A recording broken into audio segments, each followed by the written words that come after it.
Welcome to Pakistan career T V. آج کے programme میں ہم بات کریں گے اینتھروپولوجی کے بارے میں۔ لفظ اینتھروپولوجی 2 لاطینی الفاظ سے بنایا گیا ہے، اینتھروپوس یعنی انسان اور لوگوس یعنی مطالعہ۔ مطلب ہوا کہ انسانوں کے بارے میں مطالعہ۔ بشریات بنی نوع انسان کی جسمانی، سماجی اور ثقافتی ترقی اور اس کے نتیجے میں سامنے آنے والے رویوں کے مطالعے کا نام ہے۔ اس میں انسانی تقاضوں، تہذیبوں، روایات، رسوم و رواج کا مختلف مقامات، زمانوں اور ماحول میں ہونے والا تغیر و تبدل اور نتیجتاً معاشرتی ترقی و تنزل کا جائزہ بھی لیا جاتا ہے۔ قوموں اور ملکوں کی ترقی میں ماہرین بشریات کا بنیادی کردار ہوتا ہے۔ جس قوم یا ملک کے پاس جتنے زیادہ ماہرین بشریات ہوں گے، اتنا ہی ان کی منصوبہ بندی کی پختگی زیادہ، ترقی کی رفتار تیز اور منصوبے دیرپا اور مفید ہوں گے۔ اس لیے کہ خاندانی، قانونی اور اقتصادی نظام، سیاسی نظام، تعلیمی استحکام، طرز زندگی اور اقدار کی منتقلی، فنون لطیفہ کی آبیاری اور مختصر یہ کہ معاشرے کی اندرونی مضبوطی باصلاحیت، دور اندیش اور قابل ماہرین بشریات کی مرہون منت ہے۔ ماہرین بشریات ہی معاشرتی،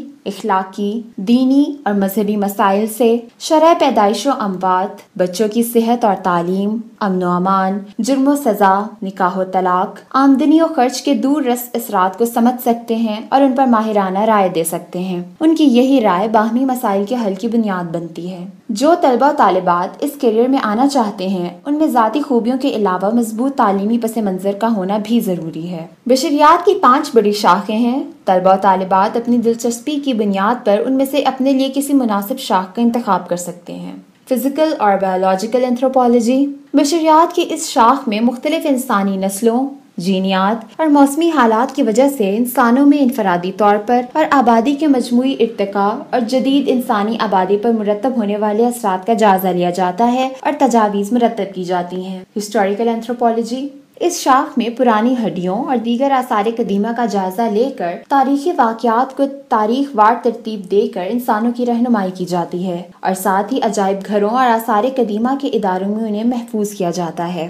اس میں انسان کی اپنی اصل سے واقفیت بھی ہے اور تاریخی تسلسل بھی۔ Linguistic anthropology. لسانی بشریات کے ماہرین پرانے مخطوطوں اور دیگر پرانے شواہد سے مختلف زبانوں کی اصل، ان کے سماجی اور ثقافتی پس منظر اور ارتقائی عمل سے واقفیت حاصل کرتے ہیں، جو مختلف زبانوں کی ترقی اور ارتقاء کے لیے ضروری ہے۔ اس کے بغیر زبانیں بگڑ جاتی ہیں۔ ماہرین لسانیات ان کی مدد کے بغیر آگے نہیں بڑھ پاتے۔ سوشل اور کلچرل اینتھروپولوجی۔ انسانی نسل کے باہمی سماجی اور ثقافتی تعلقات کا مطالعہ اور اس کا لسانیات، اقلیتی آبادیوں، معیار زندگی، مذہبی اور معاشرتی گروہ بندی پر پڑنے والے اثرات کا جائزہ لیا جاتا ہے۔ ثقافتی بشریات میں خاص طور پر تعلیم، قانون، طب، صحافت اور دیگر سماجی مسائل موضوع بحث رہتے ہیں۔ Applied anthropology.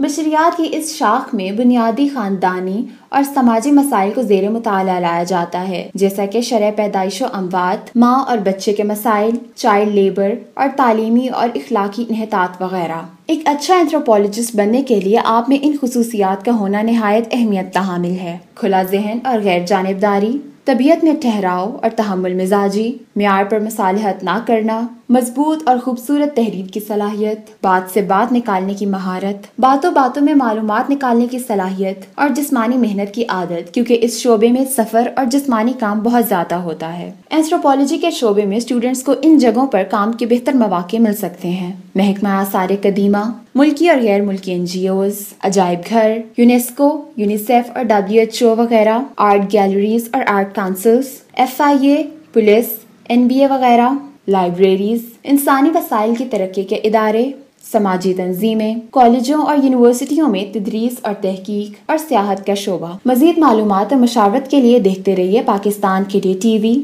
لائک کریں ہمارا فیس بک پیج اور دیکھتے رہیے ایجوویژن ویب سائٹ eduvision.edu.pk۔